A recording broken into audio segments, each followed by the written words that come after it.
কথায় কথায় মিথ্যা, সবার সাথে মিথ্যা, তার জীবনটা মিথ্যার উপরে। এই মিথ্যাবাদীদের উপর আল্লাহ বলেছেন যে লানাতুল্লাহি আলাল কাযিবিন, আল্লাহর লানত, আল্লাহর অভিশাপ এবং আল্লাহর গজব নাজিল হয় মিথ্যাবাদীদের উপরে। এজন্য ঈমানদার কখনো কথায় কথায় মিথ্যা বলতে পারে।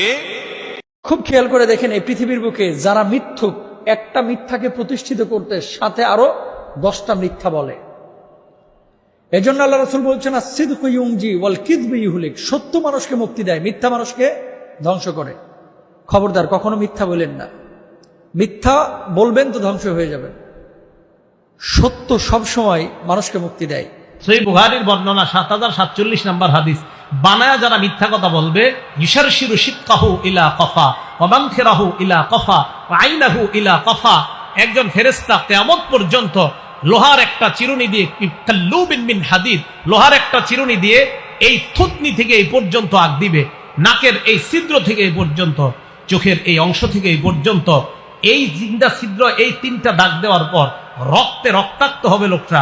আবার এই পাশে যাবে, যাওয়ার পর আবার 3টা দাগ দিবে, এই পাশ ভালো হয়ে যাবে, আবার এই পাশ আসবে। সহিহ বুখারী 7047 নাম্বার লম্বা হাদিস। হাদিসের শেষে নবীজি প্রশ্ন করছেন, ও ফেরেশতারা, এই লোকটা কে যাকে এইভাবে 3টা আগ দিতেছে? ফেরেশতা জবাব দিলেন, ইয়া রাসূলুল্লাহ, এ হলো ওই ব্যক্তি সকালবেলা মিথ্যা কথা বলে, পুরা সমাজে এই মিথ্যা কথা ছড়ায়া যায়, আর মানুষ এটাকে সত্য বলে মেনে নেয়, কিয়ামত পর্যন্ত তাকে এইভাবে শাস্তি দেওয়া হবে। মিথ্যা কথা বলার কারণে আপনার এই দুনিয়ার মধ্যে 5টি ভয়ঙ্কর রোগ হবে, যা আপনি জানলে অবাক হয়ে যাবেন। আমি মিথ্যে পছন্দ করি না। আচ্ছা, মিথ্যে কথা যে বলি না, এটা বললে পাপ হবে। মিথ্যে মাঝে মাঝে বলতে হয়।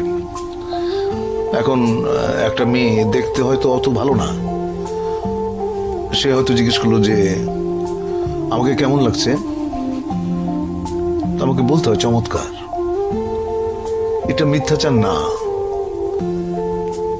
এটা একটা মানুষকে তুমি যখন আনন্দ দাও, এর মধ্যে পুণ্য আছে, সেই পুণ্যটা তুমি অর্জন করলা।